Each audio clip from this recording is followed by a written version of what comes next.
Lemonade. Hello, everybody, and welcome to Fantasy NBA Today, a sports ethos presentation presented by our great partners at FanDuel. My name is Aaron Bruski, and with me is the great Dr. A. I'm not sure what he's doing there in the background, but today we're going to sort through all of the action from a pretty interesting Monday night and get you guys ready for a 6-game Tuesday night. We'll get you our top 6 must-add players from last night. We'll have some drop talk, a couple players that are performing not as great as they should, and our 2 players of the night.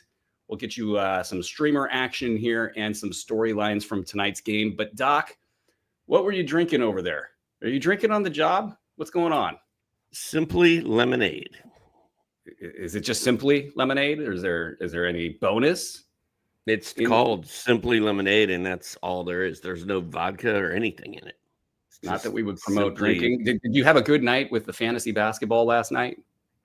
I had an okay night. I won my FanDuel matchup per usual, and man, it's tough times when Luka and Wemby are not playing for me. I'll just say that. Yeah, I had a bunch of good stat lines from my guys, and I didn't have Austin Reeves in the lineup, and there was just the traction was not there. It was not, I was expecting a lot of green arrows pointing way up, and it just was not there. So I was a little bit sad faced. But I actually have Isaiah Stewart in our Roto League, and he's been so bad lately. I'm you got to conserve your games in those Roto leagues, and I've had him on the bench. So I did not get any of that goodness that we're about to talk about from Beef Stew last night. Bad. Well, hey, let's quickly get to some news. It's actually sizable. We got Darius Garland debuting on Wednesday, coming back from that toe injury.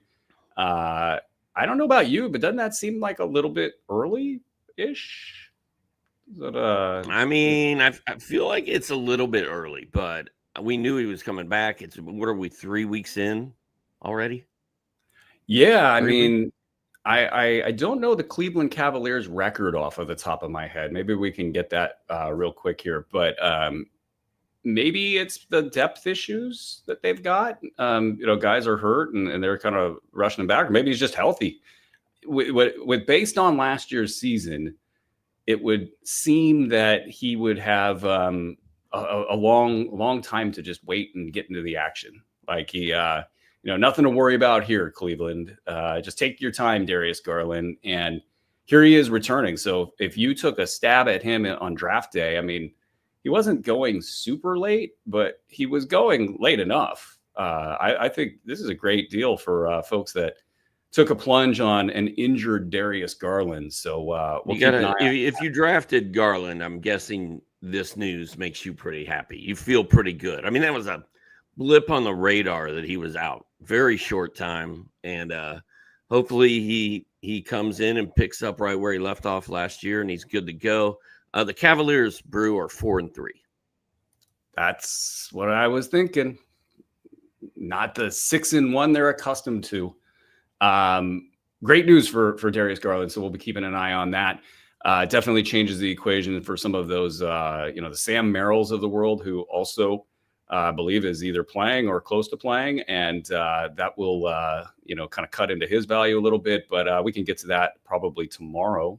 Yeah, probably tomorrow. Jared McCain's back. So that's cool. The Sixers, who I had basically circling the drain in November, are riding high and adding another great player to the mix, Jared McCain.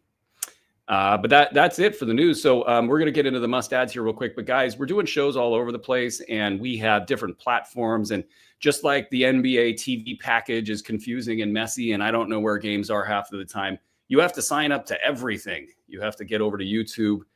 Make sure you hit the subscribe button, hit the thumbs up. Make sure that you're locked into Twitter at Ethos Fantasy NBA. Welcome to all of our new listeners. We're getting tons of new listeners lately, and thank you for taking time out of your day to come spend that time with us as we attempt to get you all of the fantasy information you need and then some, and take a spin over to the website at sportsethos.com and consider a membership where we have the best projections that money can buy, powering all of the different tools. And how do I know this? Because we're in the lab making those projections and doing all of that work. And it's a full-time job. And but you see it in the results. So get on over there, check it out, and thank you guys for joining us. Doc, do you have a must-add player that you would like to share with the group? I thought you were going to ask me if I had a mustache. Do you? Nah, I wouldn't really call it a mustache. All right. I mentioned Isaiah Stewart. Beef stew went off last night. 26 points, 14 boards, 4 assists, 4 blocks, 4 more blocks for Isaiah Stewart. He hit 2 3-pointers. Dude is only 17% rostered in Yahoo. The bottom line on Stewart is he had a very good game the first game of the season, and it's been 5 extremely mediocre contests since then, and then he blew up and went nuclear on Monday night. Yeah, today's Tuesday. Monday night he just went off. He's available in a lot of leagues. I'm not going to say all of them, but he's available in a good deal at 17% rostered.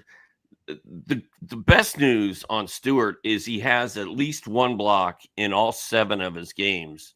He's got at least 2 blocks in 5 of those, and I believe he has 4 blocks in 2 of those. So you hinge a lot of Adem bonus value to the shot blocking, and Stewart's doing that every night. And I don't know if he's a must-add player, but I kind of feel like he is, because even when things are not going well, he's still blocking shots for you. Yeah, we'll get to your other. I feel like we're going to take a little pit stop here on Isaiah Stewart. We'll get to the other must-adds here in a quick second. But aside from the knee is the thing with him that, like, I think it kind of wipes out like any conversation. If the knee comes up and it starts to become an issue, it's just, okay, he's not going to be good anymore. He's going to be, just struggling and off the court.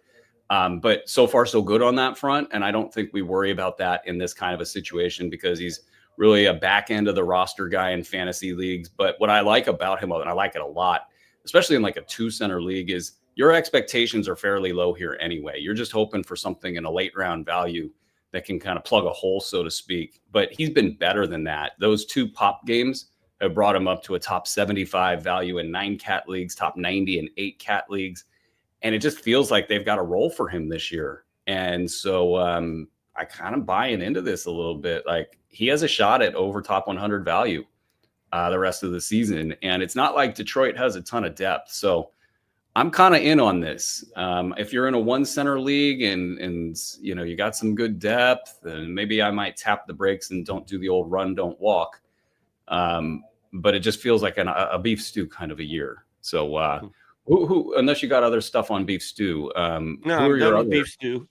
Listen, I'm going to rattle off names, Brew. We're not going to talk about them. I'm just going to rattle off other guys that I considered, and then I will give you my second guy. I'll be we're over doing here. 3. We're doing 3. All right. Other guys I was looking at included Jarris Walker of the Pacers, Isaiah Jackson, who finally broke out last night, Quentin Jackson of the Pacers, who got hurt last night, total buzzkill. Russell Westbrook, your boy, balled out last night. Jake LaRavia is still doing it. Terrence Mann flying under the radar a little bit, and Kyle Filipowski actually had a decent game for once. But my other 2 guys that I'm calling must-adds or pickups of the night, Davion Mitchell, 24% rostered for the Heat, 8 points, 5 boards, 9 assists, 3 steals. He plays such good defense. He's just going to be on the court a ton until Tyler Hero gets back. And even when Tyler Hero comes back, I still think they're going to need Mitchell's defense and still play him a little bit. And then the other guy, I was very reluctant to dive into Bilal Coulibaly after his one big game. But then last night, 15 points, 7 boards, 2 assists, 2 steals, 3 3-pointers, 36% rostered. So my pickups tonight are Isaiah Stewart, Davion Mitchell, and Bilal Coulibaly. Great names. Bilal, strangely consistent so far. So I'm all aboard the Bilal Coulibaly train. It's only going to get better as the season goes on, is my thought process there. Some names that I don't think I heard. We'll go Jock Landale. Had a nice game, 13 points, 2 triples, 5 boards, 4 steals, 30 minutes there. And while I'm bringing him up, just kind of a short-term ad because Zach Edey got assigned to the G League, and he is going to be back sooner rather than later. But good job, Jock, for making the most of your time there. Let's see. I think Josh Hart deserves a mention. He had 12 points, 2 triples, 10 boards, 5 assists. And the dude can't feel the top of his shooting hand because of a nerve issue. And those things are really, really crazy. Like I can't imagine shooting an NBA basketball without, having feeling in the top of your hand. But what he does kind of maybe doesn't involve as much touch. So he can probably get by. And this team isn't exactly deep. And he's had so many bad headlines and such a slow start that maybe Josh Hart is available out there. So I would put him on the radar in this discussion. Tari Eason, he's picked up in almost every league, I would imagine, but he's looking sharp right now. And that's what we need out of Tari Eason. If he's going to be missing back-to-back games, we need to see this kind of an effort. 15 points, 3 threes, 4 boards, 2 assists, 2 steals, 1 block, a top 95 to 115 on the season. And Gafford, 14 points, 4 boards, 2 steals, 3 blocks. Of this kind of group right here, the interesting ones to me is like Kyle Filipowski. I think that he's been a fantasy guy, and I don't know if he was hurt, if the lack of a preseason is taking him a while to get in the game shape. I didn't catch the game film from last night, so I'm going to be turning that on later here today just to see, was he faster or did he just get more opportunity? But that good game, that's the first sign of life from him this season, and folks want to see more there. Isaiah Jackson needs to be mentioned here, and I don't know how I feel about this. He had the kind of game we wanted like 2 years ago. When I had him ranked high in the B150 and it didn't pan out, like 21 points, 10 boards, 2 steals, and a block. He's still on the outside of the top 225 this season. So it's been that bad of a year for Isaiah Jackson. But this game ratcheted up. You were so all over this game, Doc. Like you had the Miles Turner first quarter line that went over and it hit. And what was beautiful about it is he still only scored 9 points in the night. But he got his first quarter point. So congrats on that dig right there. But the intensity was there for this game, and Jackson was all in the middle of it, and it looked like kind of like basketball, and it hasn't looked like basketball for the Pacers for a while. So I guess the easiest way to sum it up for Isaiah Jackson is this is, to me, a shot in the dark. Like you're going to basically take a flyer. If it works out, great. If not, you're ready to move on. And you can make your ad drop decisions accordingly. There's just not enough physicality in his game. Indy's too weird right now. Can he do it again? Maybe. But I just don't want to put a lot of stock, and I don't want to drop anybody of value there. So if I was to rank them, I kind of like Beef Stew, Russell Westbrook, and maybe I'll spend a quick second on Russ. And then Bill Law is probably the top if he's not already added. And then maybe LaRavia after that. I just, the top 100 value, and it might be consistent. I kind of like that. Gafford's a little too injury prone, and then the cavalry's coming back. Well, Russell Westbrook, though, and sorry as I monologue here, Doc, it feels like the Kings are going to give him the keys at some point and just let him go. And just like make it a Russell Westbrook nostalgia season as the team doesn't have a lot of dogs on it. Like I wouldn't say Zach LaVine is a dog, Malik Monk is a dog. Russ is a dog. Everybody else is kind of looking for the exits. This is kind of crazy that Russell Westbrook, in whatever season he's in right now, 26 points, 3 triples, 12 boards, 6 assists, 2 steals, 58% shooting. All those numbers, by the way, they're top 90 to 115 numbers. All these numbers are very Russ Westbrook. Like there was an outlier in the free throw percentage early on in the season. That's gone. So this is kind of his value. You're getting like an 8th or 9th round value for Russ Westbrook. So I don't know if you have any thoughts on all that. I've talked a lot here, and I talked a lot yesterday, and my ears hurt. I do. You do? Go for it. Yeah. In addition to having the over 4.5 first quarter points for Miles Turner, and he had 7, and then he finished with 9. I also said the Indy crowd was going to destroy him, and I don't know if you saw the post-game interview with him, but he was very disappointed, disheartened that he gave all his blood, sweat, and tears to Indiana for 10 years, took pay cuts, and they treat him like this. Are you kidding me? When you pack your bags and sneak out of town in the middle of the night to go to Milwaukee, of all places. Yeah. Now, in fairness, they lowballed him. They lowballed him in Indiana. They lowballed him. He didn't even give him a chance to lowball him. That's the fun part of the story right there. Whoever got that right. I don't know if I got it right or if you got it right. That's where the devil's in the details. Indiana thinks he didn't give them a chance. And then the other thing that happened there is I said the Pacers are at home, but they're getting 6 points against kind of a weak Bucks team, and they covered the spread. So I was all over that game. Yeah, there's more to that game to talk about. Lots of interesting stuff going on in the league at large. Let's get out of our must-add talk and let's do some drop talk. Get into the drop zone. The drop zone. That's right. I like drop. Also, I've been talking about Josh Hart living in the drop zone. So therefore he decided to go out and have a double-double last night and get his ish together. Yeah. So that's good. He's tired. He's not going to be denied. I don't think. I think he's and they're so shallow in New York. I think there's a reverse bump coming here for Josh Hart. As long as this hand thing works out, which it sounds like it will. Hopefully it doesn't last that long. But what you got in the drop zone? Drop talk. Cam Johnson is in the drop zone. I'm not telling you to drop Cam Johnson, but he has a 15-point game and a 10-point game, and all the rest of his games are single digits.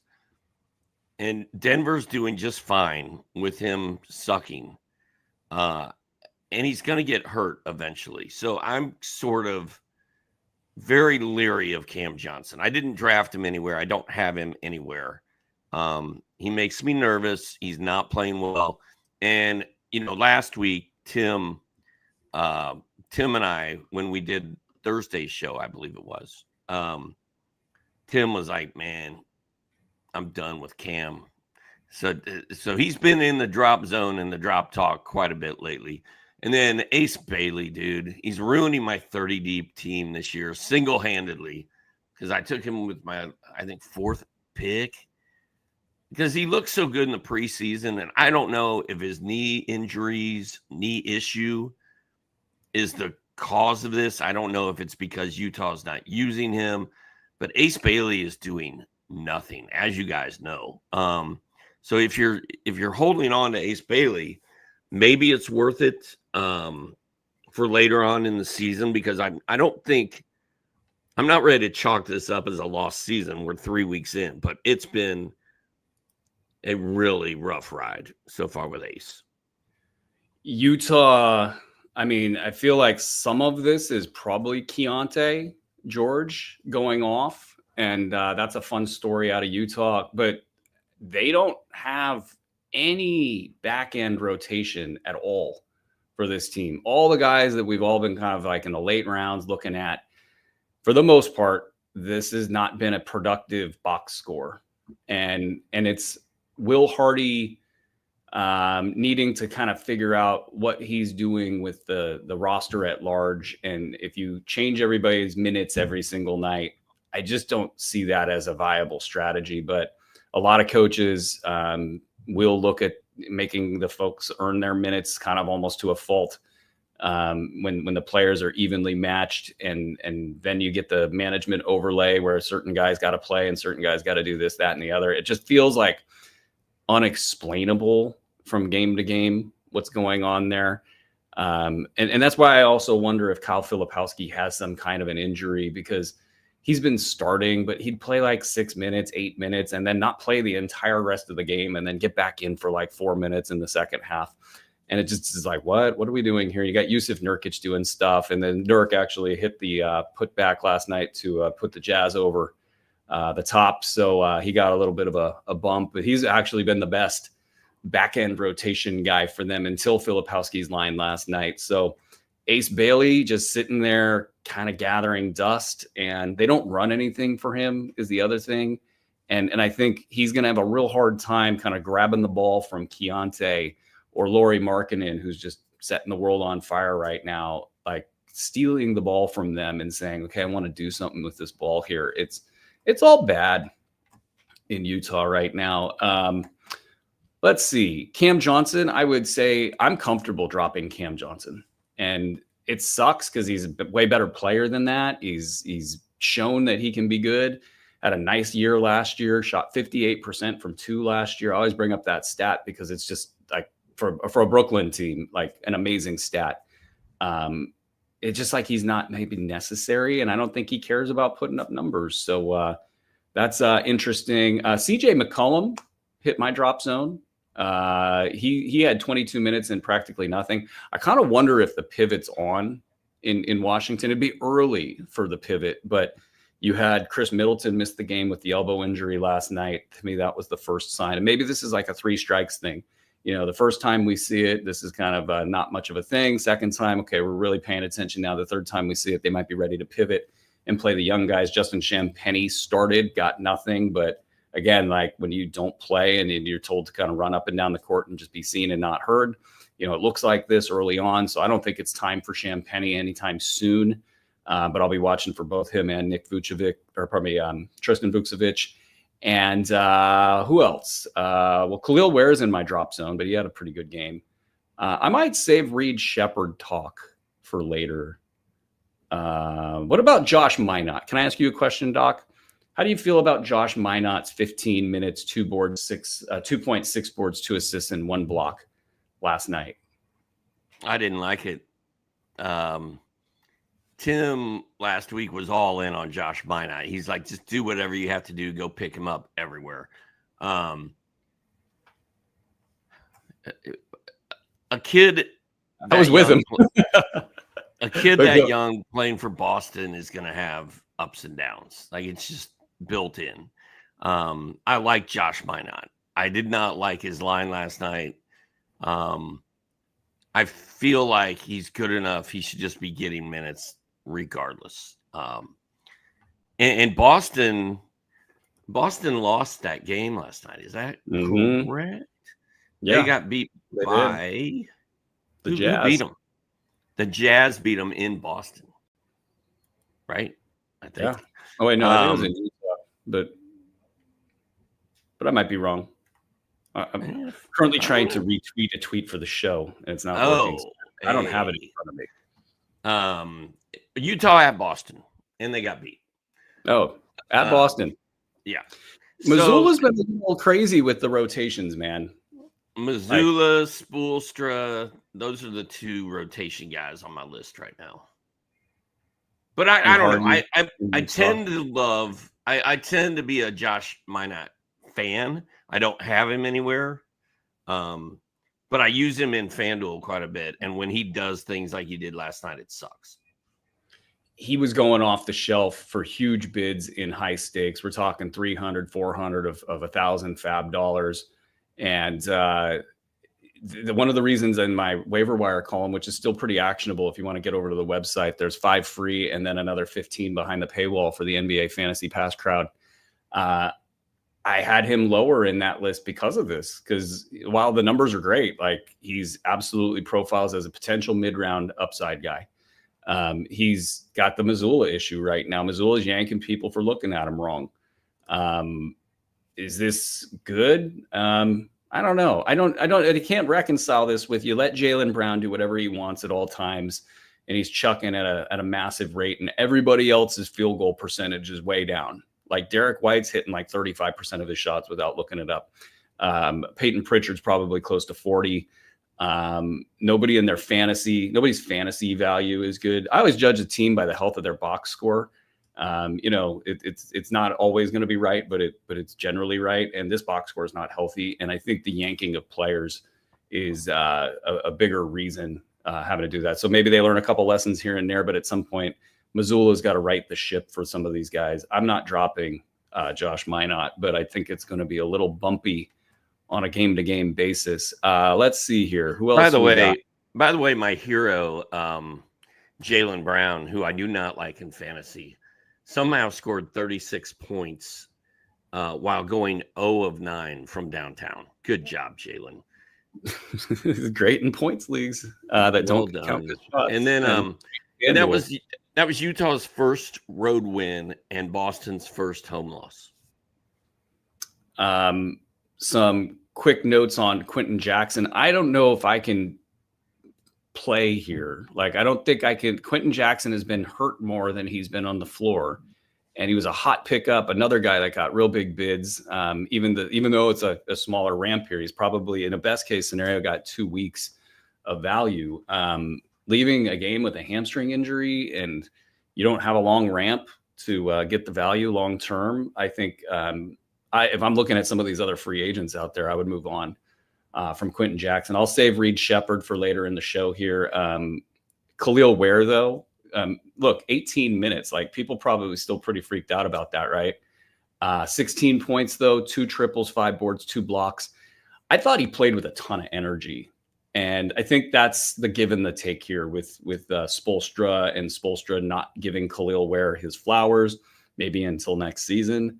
But he was energetic in this game. A lot of defensive plays that didn't show up in the box score. And in particular, the way he's moving out there, like it's some special kind of stuff. You know, it's not always going to be special, but, you know, man, his size, being able to kind of move, defend the post game and certain, paint actions and really take them away. I think that's big for their defense as a whole. So I bet Spo gave him a little bit of a gold star after that. I think that's it in the drop zone, unless you want to talk some John Collins. You want to talk some John Collins? I don't think it's appropriate because he's probably going to go off tonight, because I doubt Kawhi Leonard is going to play after going off last night. And then they've got another game tonight that's back-to-back, just like Luka had. And I'm already penciling Kawhi Leonard as being out tonight, which I think means good things for Johnny Collins. But generally speaking, and, this is Kawhi Leonard we're talking about. So just because he's healthy right now doesn't mean he's going to be healthy 2 weeks from now. So Collins was active last night. I watched a good deal of that game, and he was out there doing stuff. But the numbers, he's just getting squeezed in that box score because he plays with James Harden and he plays with Ivica Zubac and Kawhi Leonard. Like, there's just so many good players out there putting up numbers that he just gets completely squeezed. So yeah, I think he's definitely in the drop zone. If you want to cut him, feel free, but I wouldn't do it until Kawhi Leonard's ruled in tonight. Like 10-team leagues, I think the drop discussion is appropriate. 12-team to 14-team, I think you got to wait. This is the scenario we all kind of were concerned about. They're fully healthy, and there's just not enough basketballs to go around. I had the same experience. I flipped on that game, and I just see John Collins doing all sorts of good stuff, and then I get to the box, and I'm like, nuts. So yeah, just hang on a little bit. Wait for the adversity to strike. Kawhi, by the way, like 38 minutes last night, and then a little bit of a gratuitous end of the game shot, like not very Kawhi-like. Usually he kind of waits and gets something a little bit better. He just sort of flung it up there, it felt like, but he's going for it on the minutes. Like, are we seeing something here? Like with Kawhi, I know we were talking about before the show, and you were pretty pro Kawhi heading into the year. You had a tickle. Is this the year he says, I don't care about being hurt, and then he just plays more, or what are we looking at here? Well, I think the mindset of a lot of these guys has changed from, let me see how many games I can get away with missing and still not make everyone mad at me, to let's see how many games I can play in. I feel like it started to trend that way last year. And yeah, guys still miss tons of games, but I don't feel like this automatic Greg Popovich, hey, I'm sitting 3 stars tonight because I don't feel like playing them and they need rest. Like that mentality is gone. And I think Kawhi Leonard really wants to come out and try to win a championship and try to play well for these Clippers. And he knows he can't do that if he's taking every other day off. So I just think his mindset's different. And I love that, he didn't really take many games off last year when he came back. He didn't come back till halfway through the season. But when he came back, he played every night. And he balled out. He got better and better as the season went on.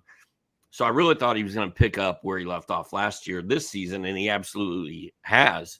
I will be shocked if he plays tonight. Like yesterday, I told you guys, I didn't think Luka was going to play. He wasn't on the injury report or anything. And Luka didn't play, and neither did Austin Reeves. Total buzzkill. Yeah. Oh, sorry. And tonight it's Kawhi Leonard and maybe Giannis. Yeah, I got all excited because the Austin Reeves stuff I didn't actually mention. He's got a groin injury. He experienced that in Sunday's game, played through it. And while they're talking like, they're going to not like, I don't think they're getting an MRI or anything, but like kind of evaluating and testing. So it's like a thing, right? Maybe. And at the same time, the post game on Sunday, Austin Reeves looked as relaxed and happy and was giving crap to the reporters. And then on Monday, he was jumping up and down out of his seat, getting excited for his teammates, not exactly looking like a guy that's hobbled. So hopefully that's not anything there. And then to the point on Kawhi, like if he plays tonight, holy crap, that would mark a significant turning point in his value. And as I was watching some guys in the league drafting Kawhi, or in some of my high stakes leagues drafting Kawhi a little too early, I was like, what do you guys know that I don't know? Some of you got sources out there, and maybe he's going to play more this year, or maybe it was just a really bad pick. I don't know. But right now it's been great for Kawhi Leonard and good for him. Okay, so Doc, who are your guys of the night? Well, he's not one of my guys, but he was last year, so I'm just going to mention him. We don't have to go too deep here. Keontae George, man. Ooh. 31 points every night. He's just balling out. And we never really saw this. We saw glimpses of this last year, but nothing close to what we've seen this year. And I don't think very many people were high on Keontae George. I wonder what his rostership was right after drafts. I'm guessing it was like 25%. Maybe it's up to 62% now. And he's just killing it every single night. And I'm here for it. I wish I had more Keontae George. Brew, I've changed my tune on Jeremy Grant. Ooh. I used to get Jeremy Grant out of the way and let the kids play. But Jeremy Grant is working his ass off and playing very well. He's 39% rostered. I've picked him up in several different places. And I actually watched the Blazers and kind of watched Jeremy Grant. And I'm like, yes, let's go. Like with a smile. Yeah, right? I kind of like it. And then, I also picked Tumani Kamara back up. Remember I told you I dropped him and I felt sick about it? Rightfully so. I got him back. I've got the ship has been righted there. And he's playing well. Like he was getting Tommy points all over the court last night. And then my guy I want to talk about is Khalil Ware, who you've already mentioned. He only played 18 minutes. He had 16 points, 5 boards, 2 blocks, 2 threes. And Spoelstra, I believe Khalil Ware and Jaime Jaquez were both on the bench for the last 8 minutes of that game. It's a close game. It's a battle. They were playing. What's the kid's name? Who's the kid that starts with a P? Oh, Pell Larson. Pell Larson was out there to finish up instead of Jaime Jaquez, and Bam was out there instead of Khalil Ware, I believe. I don't think Khalil finished out that game. And Spoelstra's ticking me off, man. Like, let Jaime play. Jaime should be getting 30 minutes a game. He's so aggressive. He's so involved in everything. And Khalil Ware, 18 minutes and he does what he did last night. He looked amazing. Like, let the kid play. It's clear that Spoelstra has control issues that he needs to see somebody about. No, I'm kidding. It's all good in Miami. I feel like I didn't get a lot of Khalil Ware. Maybe got me a little bit light on this issue. But I feel like at some point it will be Khalil Ware's time. I think Jaime Jaquez will play all year. It's going to just be annoying at times, when it's not all the way top 75 every single night. But the Spoelstra, I mean, he's got the most job security out of any coach in the NBA, right? Like he's doing whatever he wants to do, and he's got Pat Riley probably nodding in approval with all of it. So it's just going to be more of that going forward. Okay, well, my guys, I would like to talk. You know what? Before I talk about my guys, I would like to on Keontae George. He's hitting 91% of his free throws. And he had 11 of 13 last night, I believe. So his percentage actually went down 9.6 attempts per game. And I mentioned this, I think, in yesterday's 30-team show, is this is a great indicator for him. I look at free throw shooting as an indicator of whether somebody's going to be able to shoot better from the field in the future. Right now, 43.7% from the field. We're a long way away from the days where Keontae George was shooting like 38, 39% and chucking and making bad choices all over the floor. 23 points a game, and it just feels like they've got their point guard, and I'm not worried about Isaiah Collier at all. Maybe a little dip in the numbers, but I just think that this kid kind of figured it out. And that might be the reason you're not seeing the back end of the rotation in Utah produce, because there's just too much stat suckage from Lauri Markkanen and Keontae George going on there. But getting to my guys, I want to quickly talk. Let's talk Reed Sheppard. Let's get that out of the way. Reed Sheppard, I was seeing the box score last night, and then I was expecting to see kind of total chaos. And I think he had a dumb shot, and then I think probably got burnt on defense at least once. And so people were down on Reed Sheppard. And then I dug a little bit deeper into it. And some people that watch games and, that you respect their opinions, they're like, no, he's improving. And then I watched the film and I'm like, this is kind of like a lot of different things at once. I watched Alperen Şengün, instead of passing to a wide open Reed Sheppard, one pass away, so to speak, he tried a cross court thing because Steven Adams had, pinned the weak side defender on the block with one of those classic, I'm going to hold you until the very last second and I'll release you and you'll be too late to defend the 3-point shot. I was like, is this just a little too cute? Because you got this wide open guy right here and you just didn't even see him. And it kind of made me think, like, I think Reed Sheppard's just completely forgotten in Houston with the Şengün and Kevin Durant offense. You got guys like Tari Eason chucking out there. You got Amen Thompson needs to get his touches. And I don't know what Houston thinks right now. Like, I don't know if Ime Udoka even knows that Reed Sheppard exists or cares that Reed Sheppard exists. I don't know if Raphael Stone is like, screw it. The third overall pick, we'll just, toss him off to the side here. He looks like just a guy. And if you have Reed Sheppard on your team, clearly he's good at certain things, but, breaking down like a defender one-on-one or playing defense is not his strong suit at this point in time. You probably want to run some stuff for him and probably get him involved. Otherwise he's going to die on the vine and you're not going to get any value in a trade because people are scared bleepless, to make a deal based on his name. And so I just think this is an interesting spot. He's a top 175 guy in fantasy leagues right now at the rock bottom. I thought he was at rock bottom earlier, but he's at rock bottom. And so I cannot in good faith tell anybody to drop him at this point. Like, if the bounce back comes a week from now and he's a top 100, top 80 guy, that's going to feel terrible. And there's a lot of season left. And by the way, anybody in Houston gets hurt and it's next man up. Right now, Josh Okogie's getting some of his minutes, and that's not great. It's definitely like painful for Reed Sheppard, and I took a stab at Reed Sheppard as a big B150 guy. And so of course I'm feeling it a little bit, but I just think that at some point they got to get maybe even a little bored in Houston with the Şengün Durant show. And then we'll see how this pans out with the win-loss record as well.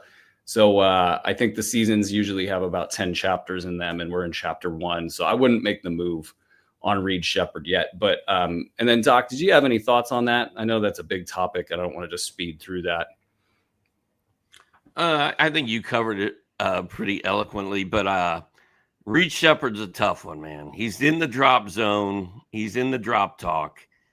We know he's a good player. Like, we know he can play, but how much is he going to play for a Houston team that wants to win a title with guys like Amen Thompson and Kevin Durant and freaking what's his face, Şengün, Alpi Şengün. So, I mean, I love Shepherd, but it's going to be tough to hang on to him this year. I say you give him a couple more weeks and see what happens. Yep, that's pretty good advice right there. I wanted to focus a little bit on Detroit, but quickly, I just want to throw out there, Ryan Rollins had a stinker last night. 7 turnovers, 10 points, 2 triples, 5 boards, 7 assists, 1 steal, 28.5 minutes. Why he wasn't my top waiver wire pickup in yesterday's article is exactly this issue right here. Is playing next to Giannis can sometimes be a little bit difficult. My top was Colin Gillespie, so there you go. I am not worried. I'm not worried about. I'm not dropping Ryan Rollins at all, and I'm not worried about him. I'm excited for the kid, but this is the annoying part. All it did was lower his FanDuel price. That's perfectly good. And if you want to try to get in on that, I think it helped you in something of a buy low, though I think the hype on Ryan Rollins is still a little bit too hypey right now. Hiffy, that was a thing like 20 years ago. Asar Thompson, still ranked outside of the top 150.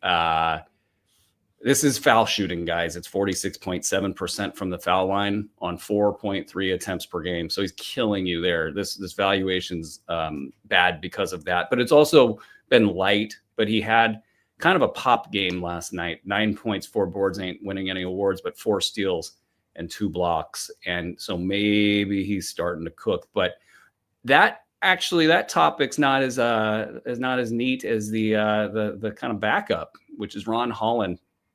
And he's quietly been a top 125 to 140 guy on the season in just 21 minutes a game. What I like about Ron Holland is he has a nose for the ball, and he's got physical characteristics that will keep him on the floor, and his percentages have been good. He's playing kind of efficient basketball out there. And while it's not perfect, I just like the idea that this might be his baseline for the entire season. And if something happens in front of him, it might be Ron Holland's season. And I like the idea of getting in on that early in like a 12 to 14 team league. He's averaging 10 points, 10 plus points, just over a triple, 3.3 boards, 2 assists, 1.7 steals, and 0.3 blocks. And when you get those good percentages, though in a head-to-head, it might not play as well because people don't care about percentages as much. I like the Ron Holland action there. All right, enough about my guys. Let's get to tonight. Who you streaming, Doc? Well, I've got one super obvious one and one super obscure one. I don't even know how to say the dude's name, probably. NAW, Nickeil Alexander-Walker, 37% rostered, $5,900 on FanDuel. No Trae Young for a month. We've yet to see NAW really pop, but it's coming. He's going to pop. And I wouldn't be surprised if it happens tonight against Orlando. And then the Zion James kid for the Hornets. If LaMelo Ball is out again tonight, which, I mean, he's LaMelo Ball. Probably at 76% chance he's not going to play tonight. If he's out, I think Zion James is a guy to stream. He's 3% rostered in Yahoo. He's $4,000 at FanDuel. And he had 15 points, 5 boards, 3 assists, 3 3-pointers in his last game, which was also without LaMelo. So if LaMelo Ball is out tonight, I think Zion James is a good roll of the dice kind of guy. And then, Brew, I've got like 8 other names here for when you're done. I just want to rattle those off. Okay. It's an interesting night for streaming. I'm kind of looking in like the Phoenix, Oklahoma City cluster for like the best values, but some of these guys should already be rostered. So I'll say their names and know that when I'm saying their names, they should already be rostered from Phoenix. Colin Gillespie should already be rostered, must roster player. Royce O'Neal, must roster player. Grayson Allen, must roster player. Ryan Dunn probably should be a must roster player. He's maybe a little light for head-to-head leagues, but he's been a top 100 guy for the season. Phoenix has got a healthy box score. It's great. They're pretty good. Oklahoma City, everybody on the damn team is at late round or better right now. So the other Jalen Williams, he's worth a look. Aaron Wiggins has been fairly good. He's kind of like the most disappointing at around the top 140 range. Isaiah Joe has been mid-round in his 2 games. I'm not sure I would feel great about Isaiah Joe because the minutes aren't solid. His role is kind of up in the air and iffy, but those guys, all that, an entire cluster right there, I think could be good. And then the name that I like as like kind of the buzzy sort of name that we're not really hearing about a lot right now would be Zachary Reshape. With Trae Young out, they're going to have to find offense from the entire team. Reshape is good. He's a really good basketball player. Some of the stat set's not there, but he's had a light injury, somewhat plagued start, and really watching the full team operate. So I like Zachary Reshape. So I have some other names, but Doc, who are the rest on your list? Well, I had a Calc. Is it Calc Runner, Charlotte? Mm-hmm. Tons of blocks. Con Knipple. Now, if LaMelo's out, I like Calc and Con.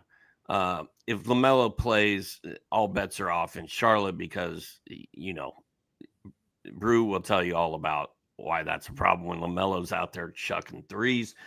Jeremiah Fears, his last game was 16 points, 4 boards, 4 assists, 4 triples. You mentioned Jalen Williams, OKC. I believe AJ Mitchell has been ruled out tonight for the Thunder. And if it's the case, which I believe it is, then Kaysen Wallace, Alex Caruso, Isaiah Joe all get a boost and a bump.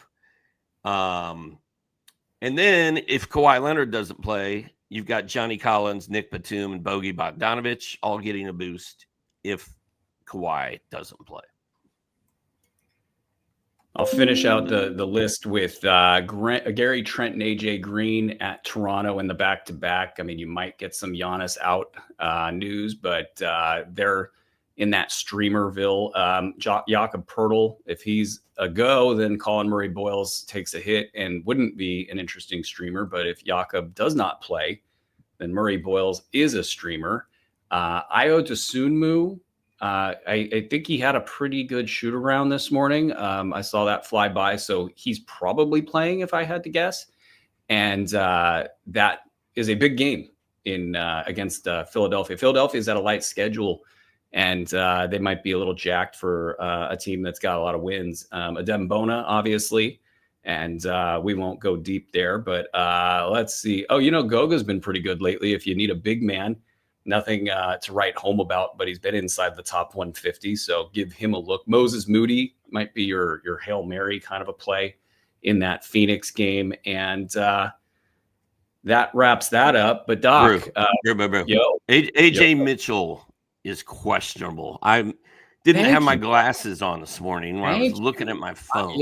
I had this little pang in my heart when you said that. Questionable with a back injury. It's a bilateral gluteal contusion. He landed on his ass, and now he's questionable. What you watching tonight, Doc? There's some interesting lines. I'm curious if you like any of them, but what are you watching? And then I might bring up some of these odds here. Andre did not provide the point spread for the game I was going to talk about. Orlando at Atlanta. Both teams are 3-4. I believe it's Atlanta plus 3.5. I like that. They're at home. Orlando is not as good as we thought they were going to be. Atlanta is underperforming, but I like them getting the points at home. Dyson Daniels has really shown up for the last 2 games. I think he makes it 3 in a row tonight. I predict that an NAW explosion is coming. So over there at FanDuel, I like the Hawks and the points. I am looking for what Vooch is going to do to Joel Embiid tonight. My Bulls, my favorite team, playing the Sixers. And I think we are seeing a trend of opposing centers just destroying Joel Embiid. So I'm looking for Nikola Vucevic to go off tonight. And then I want to know if Giannis, Kawhi, and LaMelo Ball are going to play. And then, Brew, I just got a text from Soren, and he copied it from his guys at work. And Soren's the youngest guy at work. And he told me, he was in my office last night. He's like, yeah, my boss asked me for some parlays, NBA parlays last night. So I gave them to him, and they all hit, all 3 of them. So the boss sent out a text message today to the entire staff, and it's titled Soren Parlay. He said, hello, everyone. This is a Soren Parlay chat. No one should be speaking unless it's Soren making parlay bets for us. Soren, you are our oracle. Please provide us a parlay for tonight, no. our king. So Soren doesn't started. even bet. He just turned 18. He's never really bet before, and now he's these people's bookmaker. So proud. I'm so proud. You're gonna start getting texts at like 3 a.m. from people around the league asking for advice on their fantasy teams. Okay, that's a lot, and I am very interested in all of what you just said. And that's not just somebody that didn't hear a word you just said. That is me just kind of summarizing and agreeing. Except that I don't like. What was that? The Orlando was getting points. Was that +3 or something? The Hawks are getting 3.5. The Hawks are getting 3.5. And which side are you on? I'm on the Hawks in Atlanta. So the Hawks are getting 3.5. Okay, yeah. What I don't like. Okay, so I normally would love a Trae Young out, injured star theory game. What I don't like is that Orlando has sucked and Desmond Bane has sucked, and that's kind of built into this right now. And guess who's going to be guarding Desmond Bane? Probably all of those crazy good defenders. Dyson Daniels. Yeah, I'm not thrilled about that. Just as like Andre's not thrilled about the beeping on my machine. That's crap out of listeners. Like, it's like if I don't show up for tomorrow's show, everybody, I just want you to look in Latvia, everybody. But I don't like that. I think like Orlando's kind of ready to detonate a little bit, but otherwise I do like the rest of it. I think that team, Atlanta, might actually find some joy. Not that Trae has been a problem there, but I think they just might find some joy. There's a lot of shots and everybody gets their minutes in their breathing room. And this next month might actually be a little bit better for them than people think it will be. The stuff that I'm watching tonight is going to be, as I try to find where the heck my rundown went. Obviously, the Philadelphia game is going to be huge. Just from a basketball perspective, I want to see these two teams kind of figure out who's tops in the pecking order. There's a dumpster fire game in Charlotte that just kind of is interesting for us degenerates. Charlotte and New Orleans, and really with New Orleans, like if Zion doesn't play and they have a good game, I wonder how much those experiences will push them to finally make a move to get that guy out of town. We got the Atlanta game, especially, as I do want to see how things normalize there. Bane, of course. The Phoenix game, actually, that might be the line that I like from FanDuel is the Phoenix plus, was it 9.5? I like Phoenix in this game because I don't think anybody knows how well Phoenix has played. There's guys out, they don't know who Colin Gillespie is at all. It's going to be fun watching Colin Gillespie play well against the Warriors. I also want to see Royce O'Neal, if he can keep it up. The Royce O'Neal is like a top 50 guy, is completely underrated in fantasy leagues right now. He does this all. Royce O'Neal. Yeah. I love Mark Williams is also kind of catching a rhythm here. Don't be surprised if Mark Williams plays in 3 straight games and has 3 big lines and people are talking about Mark Williams at the end of this week. And then I want to see John Collins and just see how things are going there. But that Phoenix plus is at 9.5. So, all right. Yeah, I think Phoenix plus 9.5. I think they're going to play Golden State tough. Though that said, I wouldn't go shove the entire, don't put your house on the line, because the Warriors are needing to get right after some down games. So let's watch Jonathan Kuminga. Let's see how he bounces back. And if he struggles and the Warriors lose this game or they don't cover, don't be surprised if they just pull him back a little bit, just a tiny bit. That's all I'm saying. Anything else you want to add, Doc, in our potpourri? If you're going to set a FanDuel lineup tonight, I think Nikola Vucevic needs to be in your. I mean, I think he's going to destroy Embiid. I don't think Embiid. LaMelo's out, dude. Is he out? He's out because he's LaMelo Ball. Fire up Zion James. Let's go. He's going to have to. Zion James, by the way, has got late round value, top 115 value, 9 cat leagues. Freaking LaMelo, dude. That's all I got. Ankle impingement, right? He's impinging upon our collective psyches. Jimmy Butler downgraded to questionable back I've got injury. him in my.